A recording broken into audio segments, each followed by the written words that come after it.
সফলতা শুধুমাত্র দুনিয়ার এই সংকীর্ণ জায়গায় সীমাবদ্ধ নয়, বরং একজন মুমিনের সফলতা তার আখিরাত পর্যন্ত বিস্তৃত। দুনিয়ার সফলতার পাশাপাশি কিভাবে আপনি আখিরাতও সফল হবেন, এই ব্যাপারে বিখ্যাত তাবেঈ আল ইমাম সুফিয়ান আথ-থাওরী রাহিমাহুল্লাহ 5টি উপায় বলেছেন। 1 নম্বর হলো লোকচক্ষুর আড়ালে আপনি আপনার জীবনকে সুন্দর করুন। আল্লাহ সুবহানাহু ওয়া তাআলা আপনার বাহ্যিক জীবনকে সুন্দর করে দিবেন। 2 নম্বর হলো আপনার মাঝে এবং আপনার রবের মাঝে যে সম্পর্ক তার ব্যাপারে যত্নবান হন।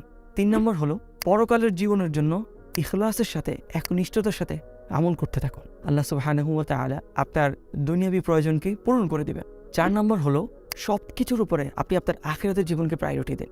আপনি যদি আখিরাতের জীবনের বিনিময়ে দুনিয়ার জীবনকে বিক্রি করে দিতে পারেন, তাহলে আপনি দুনিয়া এবং আখিরাতে সফল। 5 নম্বর এবং সর্বশেষ হলো দুনিয়ার তুচ্ছ স্বার্থের কাছে আপনি আপনার মূল্যবান আখিরাতকে বিলিয়ে দিবেন না, তাহলে ধ্বংসের হাত থেকে কেউ আপনাকে বাঁচাতে পারবে না।